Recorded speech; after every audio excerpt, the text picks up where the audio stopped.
Offer it up. In other words, stop complaining. Some of you, I have a bunch of tapes, and they've taped it for years. So if I had a physical, miraculous healing, most spiritually, and more important, I was given the gift of faith, but also I had a physical healing. And my spiritual director once told me, he said, that miracle didn't happen to you, because I kept saying, I'm not worthy, I'm not worthy, I'm not worthy. He goes, don't worry, you're not worthy, you're never going to be worthy. That miracle didn't happen to you, and that didn't happen for you, it happened for other people, so they can see and they believe, and then it can increase their faith. And Father Pinto said that last night, that it's for other people that this happens. And I actually am probably the only person that will admit to you that I was, I'm a convert. Yeah, made it. And I actually went to Medjugorje to hide from bill collectors.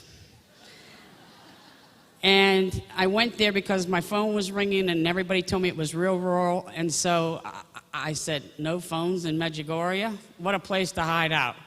So that first talk is called No Phones in Medjugorje. That's the first one. And then I came back and I had this tremendous conversion over there. And then I was like, well, here I am, Lord, now what? I mean, does it mean I have to go off and be a nun or something? I mean, what's this mean?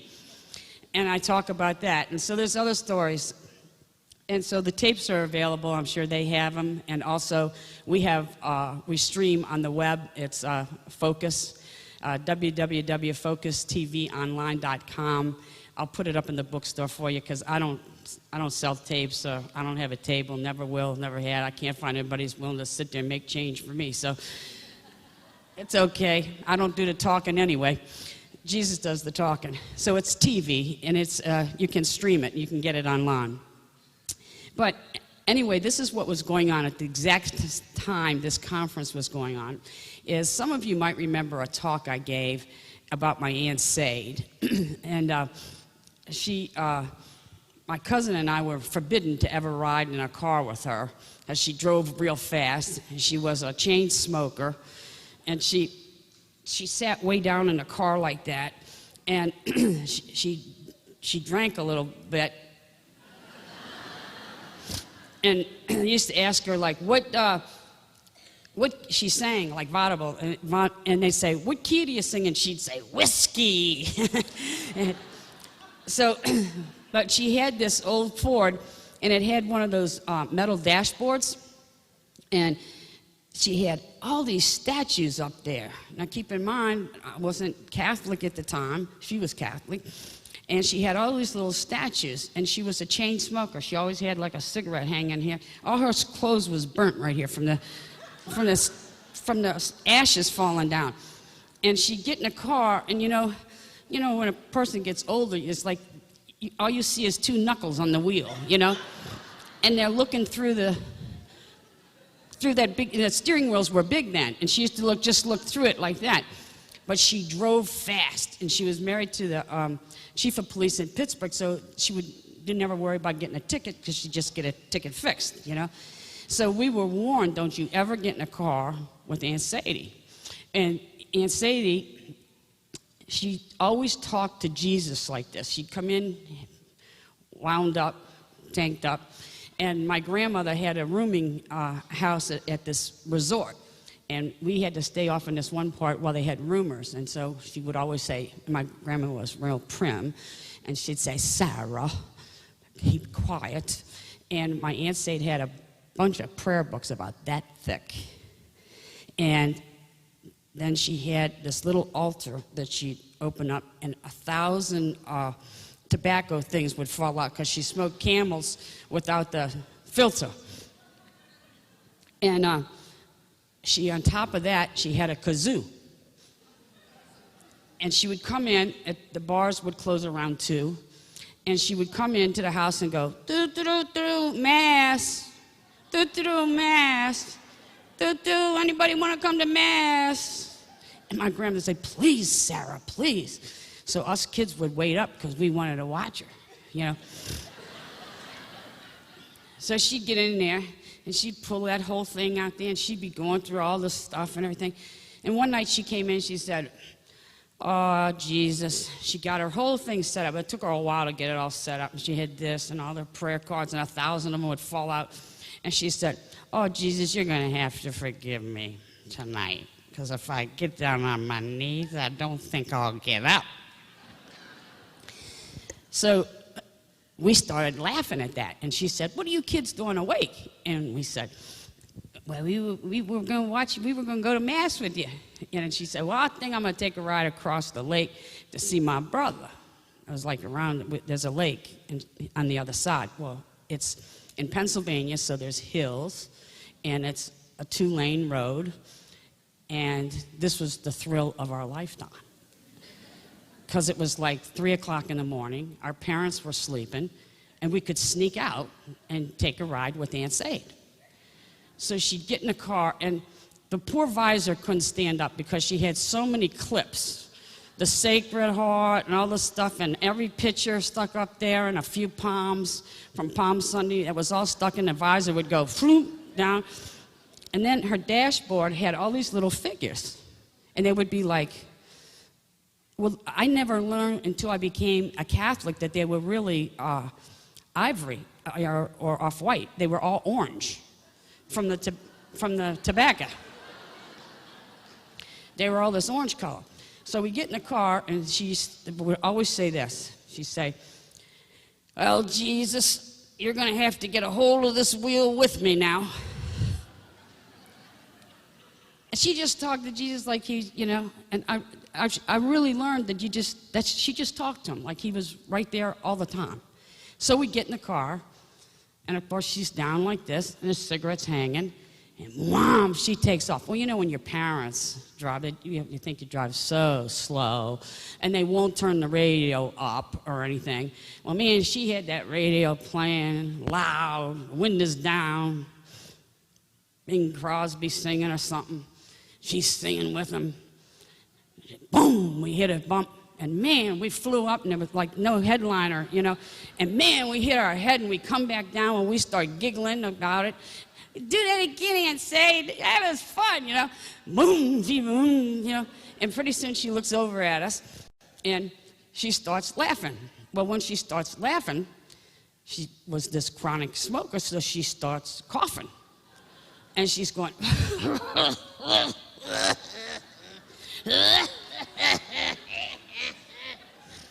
And she's turning red and all these colors, and she's looking down, and she's not watching the road, but we're not slowing down. And she's and Billy and I and we never slowed down. We thought she was dying right there. And the more we get scared about that, she'd look over and laugh. And the more she'd laugh, the more she'd cough. Oh, well, that was the first time my cousin and I learned to pray.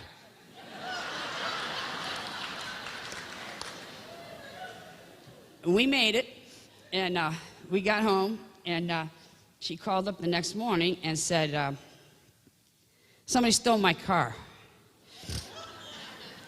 She said, "I can't find my car." And we came in, and so Grandma says, you kids go on to the park. Doug Fisher, that was the police guy, he's coming over. And why is he coming? Somebody stole Aunt Sade's car last night. I said, "Oh, man, she parked it like down in the alley."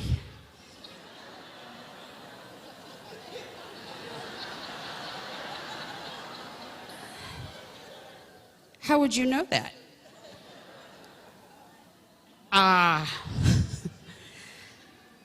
So we got it. But I'm telling you, there used to be a roller coaster ride called the Blue Streak. It couldn't compare to a ride with Aunt Sade. And Aunt Sade's really the one who I would listen to her pray and talk like that all the time. And she's really taught me that she truly believed that Jesus loved her the way she was, but he loved her so much that he didn't want to leave her like that. So she was always trying to improve. And she taught me that Jesus is real, and he's right there. So Billy was an only child, and I was an only child. And so we grew up like brother and sister.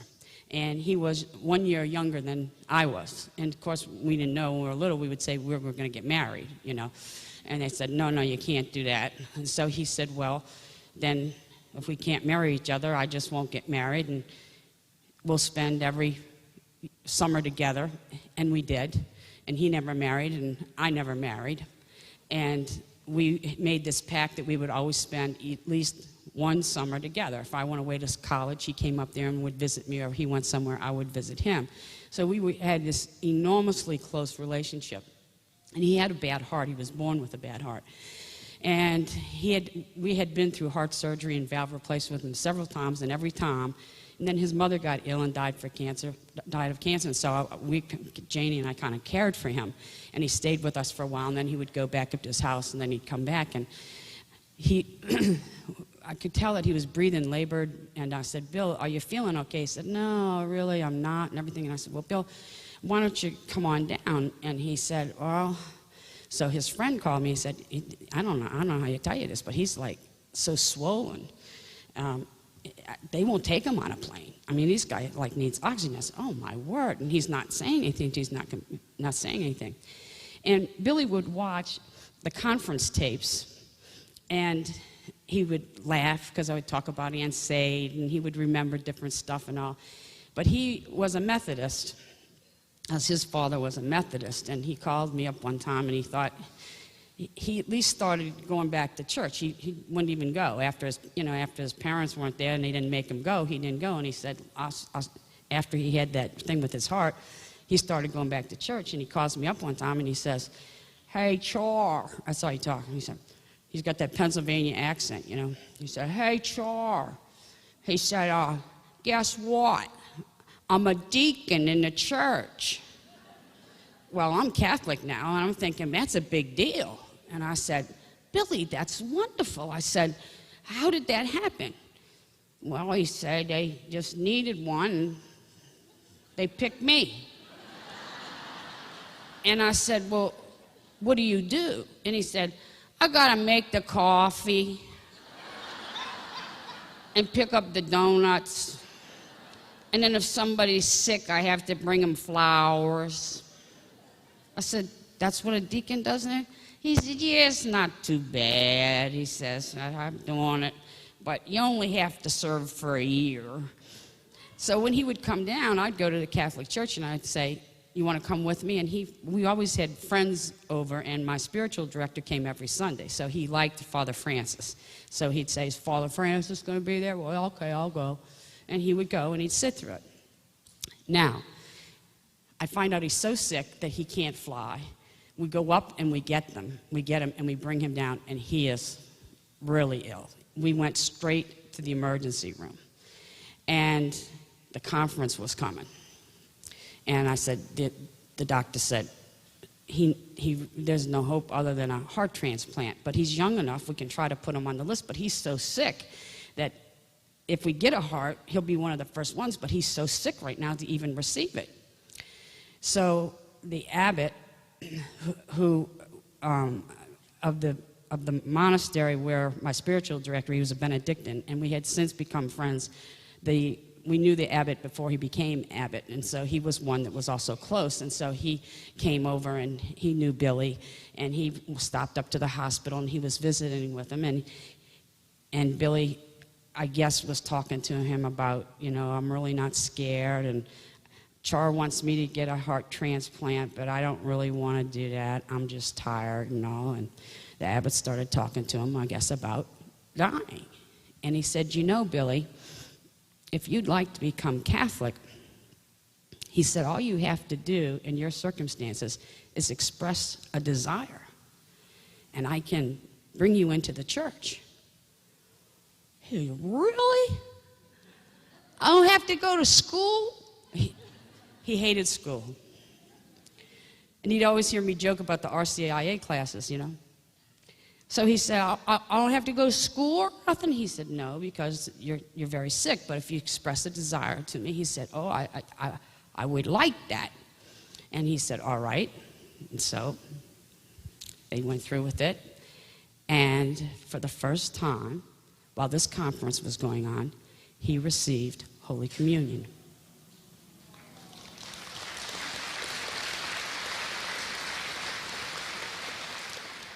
That's what your prayers did. Hold me in your mercy. You all prayed, and I think that shows the power of intercessory prayer. You didn't even know it, but that's what was going on. He was able to receive the Eucharist 3 times. And then once he got it, I said, well, you got to get the scapula, you know. All right.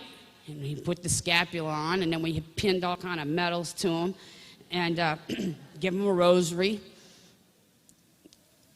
He'd hold it, and he'd listen to me, but he wasn't that wild about it, you know. Of course, he didn't feel good anyway, but he'd do it. He'd get out the Hail Mary part and forget the other part. And he's laying there, but he would hold that rosary. And then he took a turn for the worse, and he had to be airlifted to this other hospital. And the entire time he was in that airplane, he had that rosary, and he had that scapula on. And when they got him into the other, they had to put him on a ventilator. When they put him on the ventilator, and then it was only a matter of time. And he died beautifully and peacefully with Janie and I around him doing Divine Mercy. And when a friend of mine is an undertaker, and he came I called Lenny, and Lenny came to get him, and Lenny said, my word. He said, I went to put him on the gurney. He said, and something went clank, clank. And he said, man, he said, it was all tangled up. He said, man, that he died with that rosary stuck in his hand like that. He said, I had to pry that rosary out of his hand. So I said, don't pry it out. Do what you can and let him go with it, you know. And so I really feel, because of your prayers, and that's where God wanted me at that particular time. I think he got a first-class ticket, you know. I don't really know what terminal he landed in, but I think he got a first-class ticket. And that's how much you people mean to me. And that was a sign. You can see, and I really wanted to be here.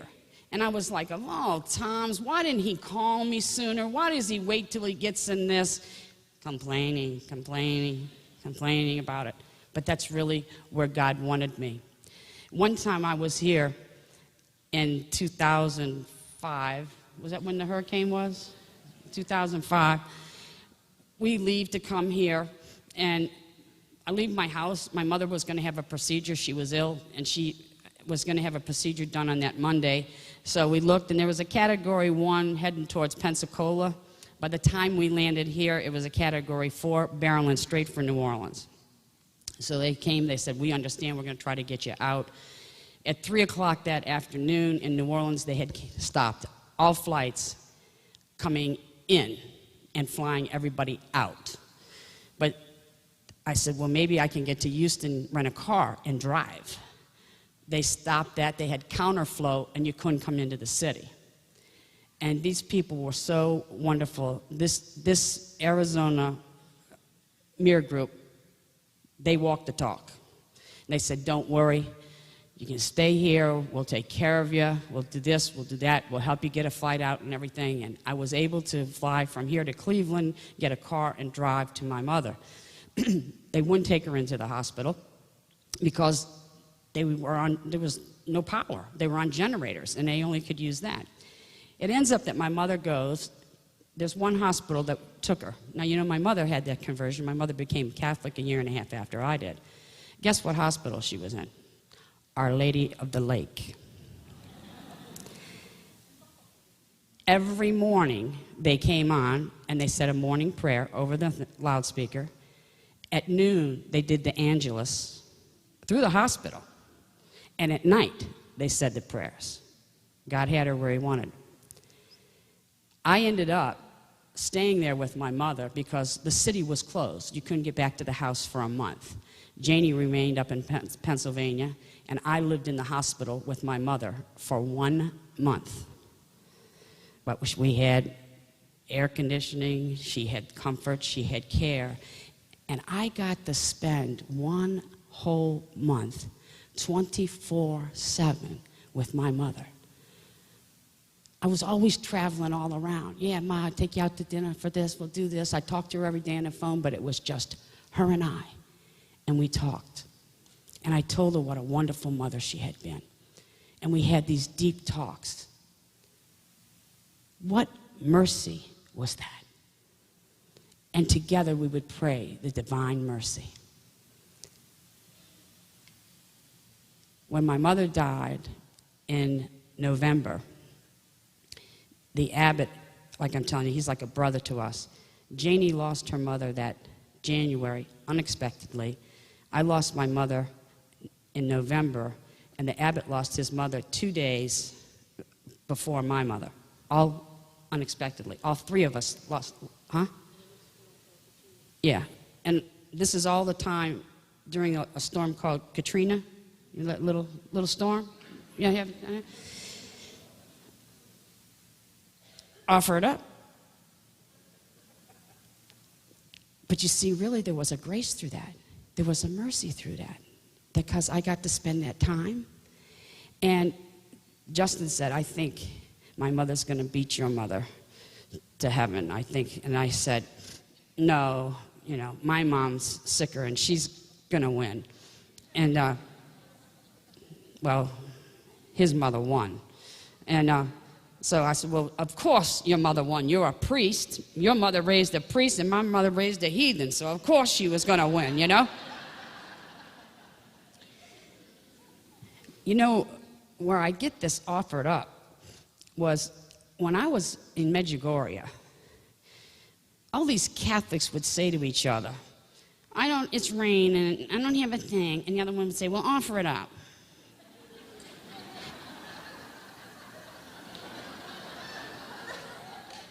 Well, you know, I went all the way down there to get that, and they were sold out of it, and I was trying to get one. I promised these people I'd bring it to them, and the other one would say, well, offer it up. And I was wondering, offer it up to who? Who wants that? Who would even want that? Every time something's bad, you want to give it to somebody else. Offer it up, what's that mean?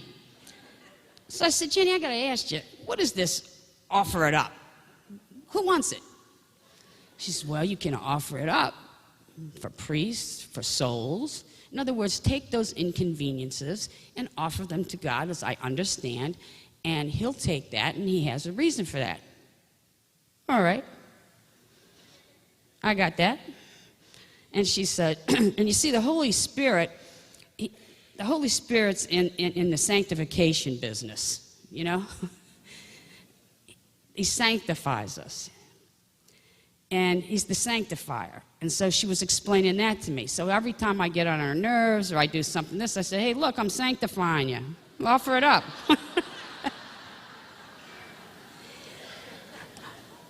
Have you complained today yet? Anybody complained today yet? Oh, come on, it's easy. It's natural. You know, you can't find this. I thought this said I want to have any breakfast. They went up there. There's not a coffee. You know. And I see if you have somebody like Janie, she'll say, well, offer it up. You know, offer it up. So one time, I was asked to go speak, which I won't say where, but I will just tell you, it is very, very, very cold. And they had sent a form and showed us what hotel we were going to be at. At this time, we both have elderly mothers, and we had somebody taking care of our mother, so we said, these are the numbers you can reach us, this is where we'll be, blah, blah, blah, blah, blah. So when these people pick us up, this gentleman picks us up, he says, well, we have a surprise for you two. I said, oh, really? Wait till you see. Oh, we drive. And we drive. Never mind that we've been on a 4-hour flight and changed planes 3 times. If I see one more peanut, I was going to throw myself on the floor. Does he stop and say, you're hungry? You want something? No. You got a surprise for you? And we driving, and we driving, and we driving. And Janie says, how far is this surprise? And he said, not much farther, not much farther. So he takes us, and it says, Nazareth Retreat Center. And then you turn down this road, and we went down this road. And the snow's this high. It's snowing. And Janie said, wait a minute, there's a mistake. We're supposed to be staying at the DoubleTree. He said, that's the surprise. They really thought you'd enjoy being away from the people at a retreat center.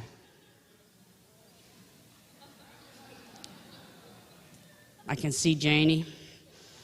So she says, well, you know, let me just say, you know, usually when someone goes on retreat, they prepare. They tell their parents. We have elderly parents. We told them we're going to be at the hotel and everything, this and that. And I'm just saying, let it go, Jay. Let it go. Let it go.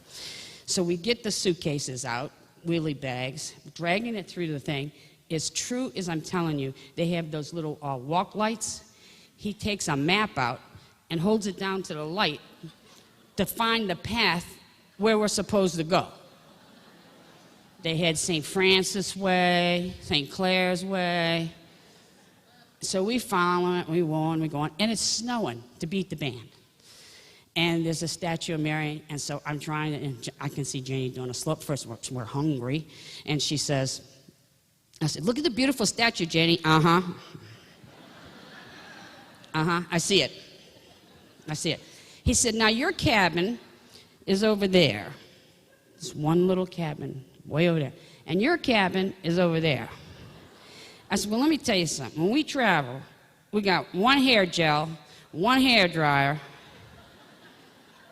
So I just guess I'll just put on galoshes and truck on over there to get the hair dryer in the morning, you know? So I walk in the room, and I'm not kidding. It's just this bed and this old shag carpet. A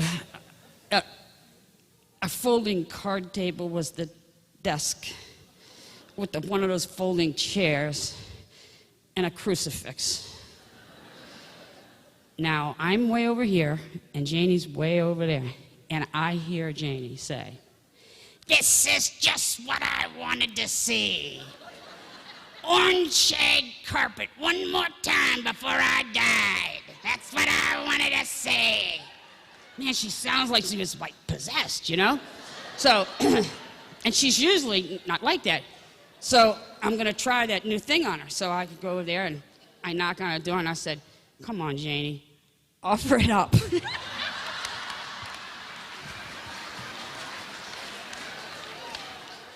She's sitting right there. She knows that's true. So she says, offer it up. You want to be the saint? You offer it up. I'm getting out of here. And she's putting all this stuff in a suitcase, and she piles all this stuff in a suitcase, and she takes the suitcase, and I said, where you going?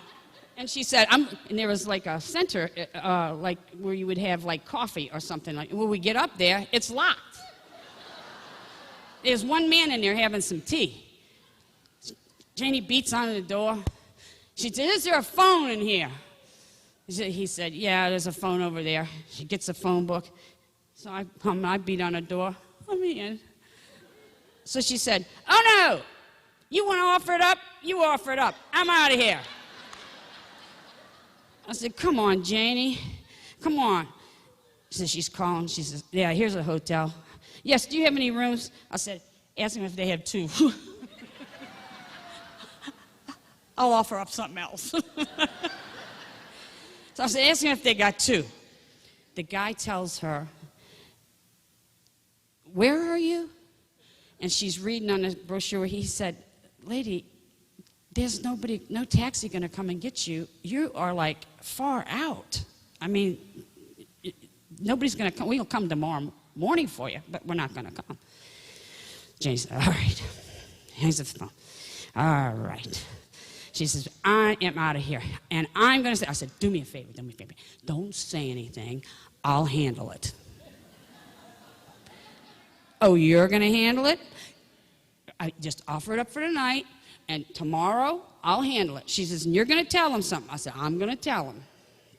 Next morning, the guy was coming to get us about, now, that's another thing. I got to be at the conference for 9. We're like 2 hours away, so 7 o'clock in the morning, we're standing out there, and I got all my stuff, and we were supposed to be there for 3 days.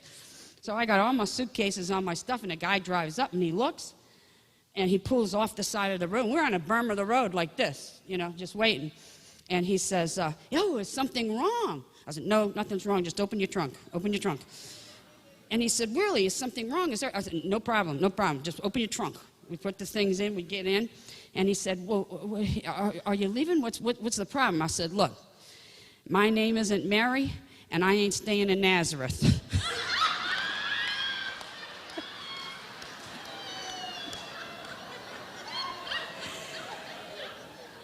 I said, don't worry, the conference doesn't have to pay for it. We are getting a hotel. We have elderly mothers, and we have to get out of there, and blah, blah, blah, blah, blah. But please don't say anything to the conference committee. Please just don't say anything. Just quietly bring us to the hotel. We're going to pick up the tab ourselves. We go to the hotel, and the head lady of the conference comes in. She goes, well, I'm sorry that didn't work for you. And I said, well, and so I used Janie's line, I said, well, you usually plan for a retreat. You make some kind of arrangements, but don't you worry about it, this and that. And I walk on down the hall, and 3 priests come up to me, and they said, how'd you get out of there? Where are you staying?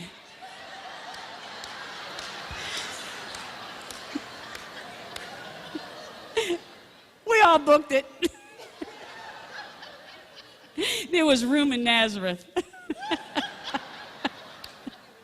That was her offer it up. Divine mercy, I have to tell you this. This is embarrassing to tell you this, but, we've taken trips and pilgrimages with people, and this one trip we were going to take, that we were going to go to Rome, then over to Medjugorje, and then back to Rome for the canonization of Faustina in the year 2000, the Jubilee year, huh? Well, the city was packed. The buses couldn't really get to where they normally were going to get to and everything. So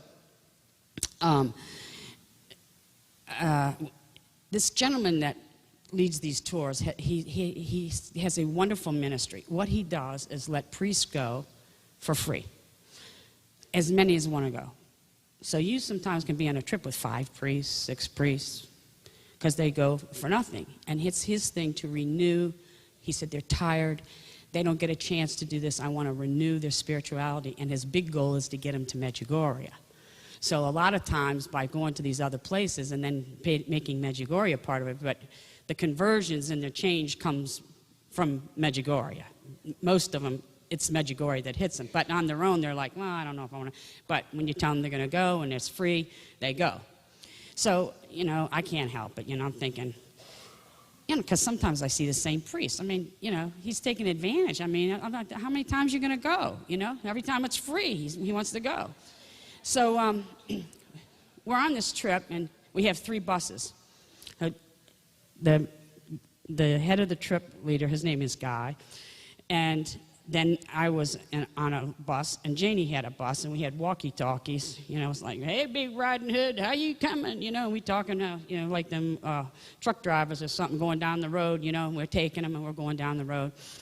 And so I have this one priest on my bus. I'm going to call him Father X, because I don't want to say anything, and I don't want anybody to think I'm talking about his priesthood or anything like that. I'm just talking about, I looked at him, and first of all, he wouldn't look at you when you talk to him. And he can't. Father, did you want to go use the restroom? It's okay. It's okay. And he just had this little dumpy bag. And I noticed when he sat down, he had like those military black shoes, but no socks. He had polyester pants, black, and he had a jacket that kind of had a pattern, but it was polyester, with lapels this wide. Like it came from a thrift store or something. And he's got on a collar, and I'm looking at him. And I start thinking, I said, I bet you that guy's not a priest. I bet you he just dressed like that for a free trip. That's why he can't look at me. So then I kept asking him more stuff to see if he'd look at me. It's okay, that's all right. Father, would you lead the rosary? I have a little sore throat. You can get somebody else to lead it. I don't want to lead the rosary. Uh-huh. So I can't wait to catch up with Janie.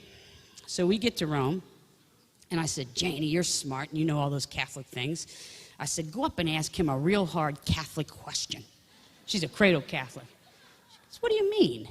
I said, I don't think he's a priest. I said, he doesn't have socks on. Look at his outfit. I think he picked it up at a thrift store or something. So I said, go ask him something. I said, I know. So I said, well, I'm going to ask him then. So I went up and I said, Father, what does plenary indulgence mean? Like they said you get this for this Jubilee year by going into this church and that church. He said, I don't know anything about that. I'm sorry, I don't know anything about it. I was running back to Janie. I said, I got him. He knows nothing about it. She says, let me go and talk to him. Can I say it or I can't say it? What you said? She says, I got good news and bad news. The good news is he is a priest. The bad news is he's a Jesuit.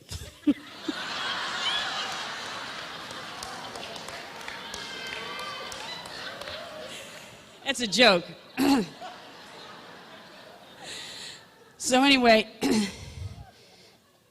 so now we're starting around and I see a big circle and it's all of our group and they're praying over somebody. So I said, oh, what happened? Somebody faint or fall or whatever? And they're all praying, they're praying. And I look and they're praying over Father X. And he's standing like this. And they're praying over him and this and that. And I said, what are they doing? What happened to him? They said, oh, he's going to go pick up the tickets for the beatification, for the canonization. Do you know how people with money in the room? This guy can't look at somebody. I came for the tickets. You know, I'm like, we have all these other intelligent people, all these other priests that who went to school there. They know this. They speak the language, and they pick Father X. They said, well, he volunteered. He said he'll go get him. I thought, oh. So the bus driver says, I'm dropping you off here, but I can't pick you up here. You have to go on down this way, this way, this way. And I thought, well, we lost Father X. Forget him. Kiss him goodbye. Give him prayers because that's the last you're going to see him, you know. Well, lo and behold, we get to the bus, and who's the first one there? Father X. He's got his little bag. I said, Father, how did you make it here? How did you get through the traffic and everything? He said, well, I studied here for 6 years. I said, you studied here for 6 years? You've been watching me try to do charades trying to talk Italian, and you could speak it? Well, you didn't ask me anything. All I knew in Italian was if I put an O on everything, like Trano, you know, or put an O on something. He could speak it, and he's watching me, and I'm going, sounds like, you know, and trying to talk to this, that. And he would just, you didn't ask. Oh, my word. So we go over, we come back, go to Medjugorje, come back. So I said, Janie, look at the people. I mean, it was packed. And we had we had the honor to go to a couple other canonizations. And so I said, look, let me tell you something. Here's what we're going to do. This is how much I've grown spiritually. I said, what we're going to do, we're going to get our group through the metal detectors and get them seated, and we're going shopping. Because nobody will be in the shops. Everybody will be here. And I'm not standing, because one time I had to stand through that whole thing, and that was a long thing. So I said, I'm not standing. So she said, okay, well, let's get them through first. So they say, hold up your ticket. Hold up your ticket. We have brown tickets. Everybody else had a different color ticket. So we hold up a ticket. And the guys in the tuxedos and everything say, come on, Americano, Americano, come. So they're taking us all through. And pretty soon now we're up to where those big screens are. So I said, hey, Janie, if we make it up in here, we'll stay. If we get a seat, we'll stay and watch it on this big screen. This ain't bad. We passed the thing. Now we're going on up. Now we're going up on the platform where the cardinals and the bishops are and other people. And I said, you know that nut got somebody else's tickets? He picked up the wrong... And we're going to have to move 72 people out of here.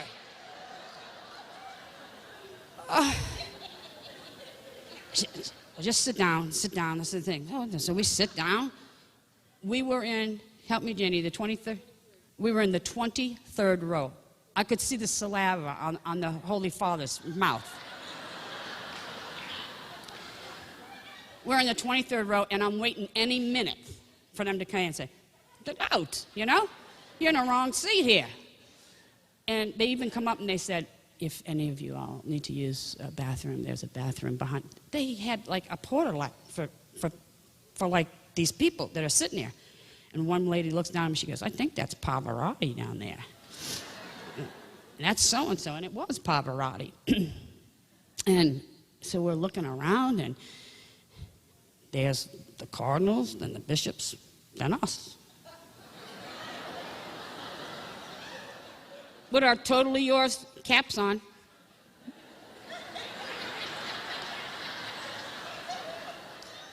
We just look like, you know, Bubba Gump or something, you know?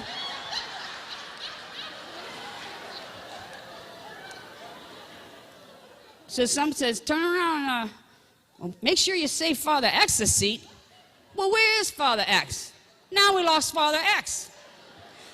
I said, I bet they stopped him because he picked up the wrong tickets. So sure enough, he comes, and he sits down behind this gentleman that's sitting beside me. And this gentleman sitting beside me is a doctor in Chicago. He's OBGYN, has a wonderful practice in there. And he was agnostic. And about the time we left Medjugorje, he said, I'm no longer, I'm crossing over. I want to become Catholic. Well, his wife had been secretly praying all the time to Faustina. So tears are coming down because she said, and he says, I can't believe I'm here. He said, I hear about this divine mercy. I can't believe, and how are we sitting there? I said, don't ask, don't say nothing. Just look like we belong here.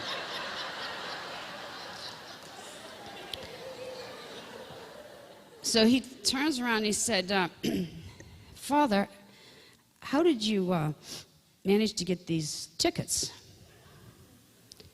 Oh, it's a long story. I'd like to hear it. He said, well, I verified Faustina's third miracle.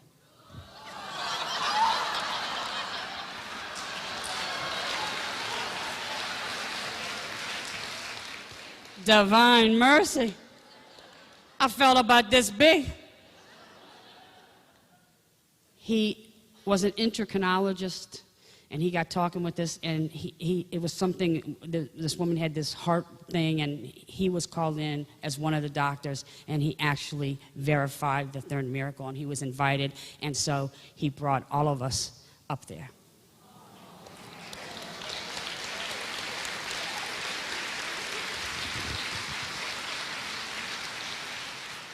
Divine mercy. You know the Lord has a sense of humor. He just has a slow audience to work with. Well, there goes my other note. I wanted to tell you a story because when I think about him, he was odd, you know, to say the least. And I realized that God really likes odd people.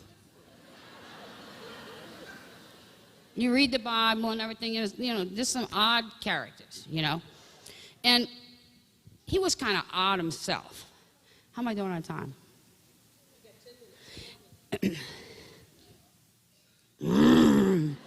Putting out again. So anyway, it's like he just loves odd people, and I was thinking about how odd he was, and then I started thinking about myself, and I have to tell you, this really happened, and I had no idea, and I was dead serious about this. In school, about the 6th grade, about the 6th grade, they had this thing, and we had a stage, and it had curtains, and they would pull them, and they had lights up there and all, and they would have this thing that you could sign up and do like whatever you did. You played trumpet, you could come out and play your trumpet. If you tap dance, you could tap dance. It was a day that you could do something, So, man, I wanted to get up there. So, and, man, I looked at those kids. They had this, like the one that had a horn, had green velvet, crushed velvet with that horn, and the clarinet had a purple thing like this, So, so they had the kids up there, and they tap dance on the piano, and then they do ballet, and then somebody would play the piano, So I said, man, I want to do something. So I had a harmonica. But I needed a case. Because they had a table. And you went out there and you put your thing down there, and then they'd wet the reed and they'd adjust it, and it looked so professional. So I was over at my cousin's. I'm dead serious. I said, she played violin. And there was a little box in there where they kept the rosin and all that. My harmonica fit right in there. So I said, Sissy, can I borrow your violin case? The case? I don't want the violin, just the case. What do you want the case for? I don't know, but I'll trade you my Pez container. And my 3 packs of Pez, if you let me use the case. So she says, well, okay. I said, I'll have it back to you tomorrow. I'll come right here after school. I'll bring you back the case. So I'm walking out to the car, and my parents said, well, put her violin back. You can't take that. I said, oh, no, there's no violin in here, Daddy. I'm just borrowing the case. What do you want the case for? I'm just bringing it to school, Dad. So I go to school. So next, I come up. Now I'm proud as punch. I've got my violin case. I'm serious. I don't think this is a joke. I don't think there's anything wrong with this. It's in a case. So I walk out, I put it on the table, and I open it up. There's no violin. And then I picked up this one little part, and I pull out a harmonica. Well, the whole place starts killing himself laughing. So I just started doing it. Woo, woo, woo, woo, woo, woo, woo, woo, woo, woo, woo. Oh, the teacher's laughing so hard, she's crying, and the people are loving it. And I'm like, they like it. I'll give you some more. Ooh, ooh, ooh. And I'm dead serious. I didn't see anything was wrong with that. Truly. I wasn't trying to be funny. I thought, they think I'm good too, So we finished, and so I win.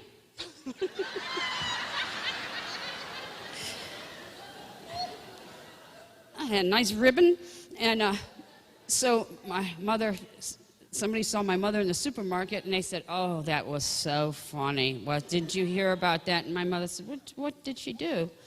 And they said, oh, she went. She was in the talent show, and she came up there with an empty violin case and pulled out a harmonica and played the harmonica. My mother said, she didn't. I did. But you know what?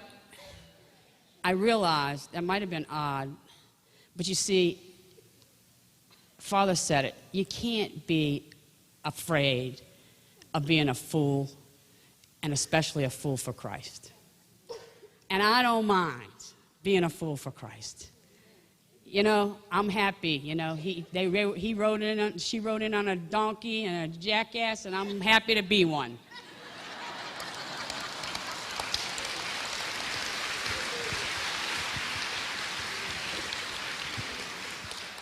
So I just want to let you know, I'm on this big thing where my grandmother liked to go to Mass, and she wasn't Catholic, and they told me that she just liked to go to a Catholic church, and there's a nice, funny story about that, the first time I ever went into a Catholic church with her.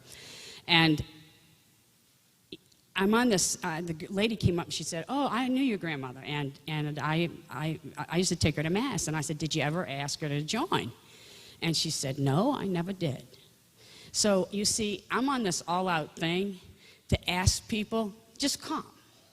And I'll explain to them what's going on. I understand about the Eucharist and everything, but you know, all those other religions, they invite them. And believe me, they're all dying to come and see what it is in a Catholic church. Just last week, I was in Pennsylvania, and I'm walking the boardwalk, and there's this guy, and he's got one of those pierced things here, and a little rhinestone right here, but a cute little dog. And so I start talking to him about his dog. And so he tells me about the dog, and he says his mother raises him, and blah, blah, blah, blah, blah, and we're talking. And he says, I have a puppy at my apartment down there. He says, you're going to be here a while. I can't. I said, oh, I've got to go. I said, I have to go to church. Oh, he said, you're going to church?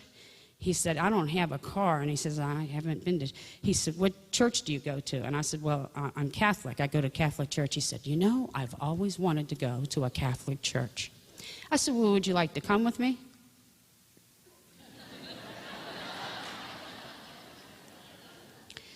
And he said, am I allowed to? Can I? I said, sure, you can come. So we're all getting ready for Mass, and Jenny goes, who is that? I said, he wants to see the inside of a Catholic church. Never been to a Catholic church. And my cousin and my other one, my friends, they're looking like, she's crazy, you know. So I bring him in the church, and I sit down, and I explain to him what we're doing, why we kneel, why we do this and that, and he's all taken in by it. And then he whispers over to me, he said, you see, he said, I'm an ex-Mormon. No, Mennonite. I'm an ex-Mennonite. And he said, well, we would be ostracized if we ever came in. And he says, I've always wanted to come in a Catholic church. So then I was explaining to him what was going on. And at the end, I took him up and I introduced him to the priest. And I said, Father, I said, and this is, I don't even know his name. He said, Danny Miller. Hi, this is Danny Miller. And I said, he's an ex-Mennonite and has always wanted to come to a Catholic church. And the father said, well, you're welcome anytime. He said, we have Mass on, so let me get you a schedule. Let me give you my phone number. And he said, really, Father, could I just come by and talk to you? And he said, I would love for you to come by and talk to me. And he went back and he said, I can't believe I went into a Catholic church. I went into a Catholic church. That's what it's about. That's what it's about. Invite them. Every good movie you ever saw, where's it shot? Catholic church. Every movie. I know, and I know the feeling, and I know the intimidation and how hard it is to walk up and say, oh, I'd like to go in. You remember it was my spiritual director that said, just because you had a miracle happen doesn't mean you have to become a Catholic. And I was like, how do you get in this clique? You know, a miracle's not good enough, you know? I wanted in so bad. I'm going to leave you with one thing. When I was little, I used to have this gum called blackjack gum. You remember that? Man, I'd like to chew that gum. And I'd be my mother and father would be up there, and I'd be in the back seat, bored as anything. And he wouldn't turn the radio up loud, you know. I don't know why when they're looking for something, they have to turn the radio down. I don't know what that has to do with it, but he'd say, I have to watch this street. I'm looking for the street. And the first thing to go was the radio down. I don't know. Turn it up, Daddy. Turn it up. That's Ricky Nelson. I'm trying to find this street. And you turn the radio down. So I'd sit back there and I'd chew this gum and I'd put it on my two front teeth. So I looked like I didn't have any teeth. And I had learned that if you went like this to a truck driver, he'd blow his horn. So I'd sit in the back seat and go, And the guy go, whoom, whoom, and my dad go, oh my God, yeah. What's that guy doing blowing a horn like that? Every time. So my mother turned and she goes, are you doing this? I had to do something to amuse myself. But I learned if you put enough of it in your mouth and you chewed it and chewed it and chewed it and chewed it. See, most people, when it gets done being sweet, they throw it away and get a new one. But you see, if you keep chewing it till all the sweetness goes out, that's when you can blow a bubble. And you can blow the big, something magical happens. I blew them so big one time I had to take it and like pull it out of my face, you know? And that's how life is. Just when you think all the sweetness is out of it, keep chewing. Keep at it. Something big's about to happen. You remember that. You just keep chewing. Moo. Because all the time, God knows, and He's holding us in His mercy, and we certainly are living in a time of mercy. And you have been a wonderful gift of mercy to me. God bless you.